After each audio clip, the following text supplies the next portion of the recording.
ગુજરાત યુનિવર્સિટીના વર્ષ 2006-2007ના ઓડિટના રિપોર્ટમાં યુજીસી દ્વારા આપવામાં આવેલી ગ્રાન્ટની ઉચાપત થઈ હોવાનું બહાર આવ્યું છે. યુજીસીએ ભૂકંપમાં નુકસાન થયેલ બિલ્ડિંગના રિપેરિંગ કામ માટે 7,84,84,600 રૂપિયાની ગ્રાન્ટ ફાળવી હતી, પરંતુ તેમાંથી માત્ર 1,69,800 રૂપિયાનો જ ખર્ચ કરવામાં આવ્યો છે અને એ પણ વિવિધ ભવનોના ફર્નિચર અને બ્લેકબોર્ડની ખરીદી કરવામાં આ રકમ વાપરવામાં આવી, જ્યારે બાકીના 7,83,14,800 રૂપિયાનો કોઈ જ હિસાબ જોવા મળતો નથી.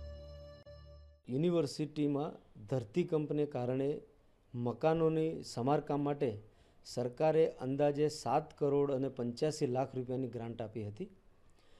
એમાંથી એનું જે સરકારી ઓડિટ કરવામાં આવ્યું એમાં એવી વિગત બહાર આવી છે કે આ 7,85,00,000માંથી યુનિવર્સિટીમાં ફર્નિચર ખરીદવા, કબોર્ડ ખરીદવા, બ્લેકબોર્ડ ખરીદવા, એવા સોફા ખરીદવા માટે એટલે કે અન્ય હેતુ માટે ઉપયોગમાં લેવામાં આવે છે.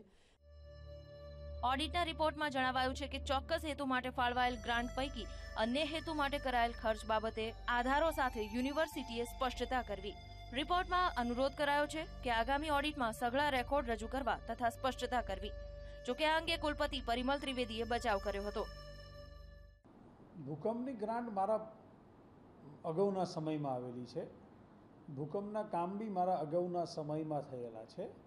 આ સ્થિતિમાં ક્યાં વપરાય, કેવી રીતે વપરાય એનું મારી પાસે અત્યારે માહિતી નથી.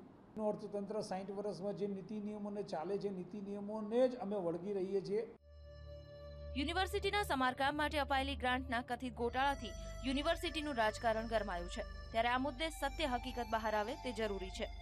કેમેરામેન રોહિત ચુડાસમા સાથે દીપેન પઢિયાર, VTV, અમદાવાદ.